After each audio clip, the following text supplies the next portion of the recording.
నమస్తే batch brothers. నీసిన బట్ట ఏంద్రా కుక్కర్ కేకర్ చికెన్ మటన్ అన్ని వేసుకొచ్చిన అనుకోబాకండి. ఈ రోజు ఆదివారం అని మా చెల్లి మటన్ పలావ్ అయితే తయారు చేస్తుంది. ఈ ప్రాసెస్ ఏందో మా చెల్లి మాటల్లోనే వినండి. ఫస్ట్ మటన్ కడుక్కొని మ్యారినేట్ చేసుకుందాం.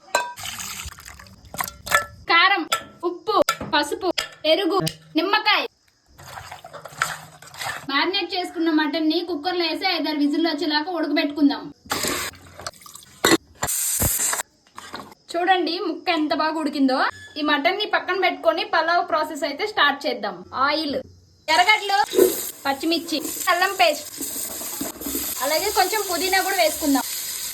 టమాటా బాగా ఏగిపోయింది. ఇప్పుడు ముందుగా ఉడకబెట్టుకున్న మటన్ అయితే వేసుకుందాం.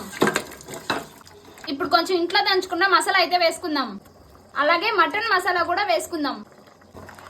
మసాలా అంతా ముక్కకు పట్టేలాగా 2 నిమిషాలు ఉడకబెట్టుకుందాం. ఇప్పుడు కొలత పెట్టుకున్న నీళ్లు పోసుకుందాం. ఎసరు బాగా తెల్లుతుంది. ఇప్పుడైతే రైస్ వేసుకుందాం. కొత్తిమీర వేసుకుందాం.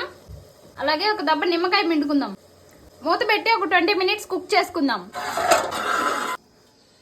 మన పులావ్ అయితే రెడీ అయిపోయింది.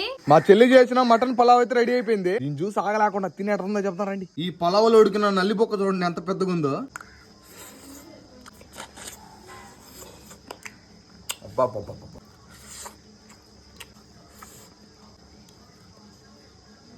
అబ్బా నీ పాసుగల పలావ్ మాత్రం అదిరిపోయింది.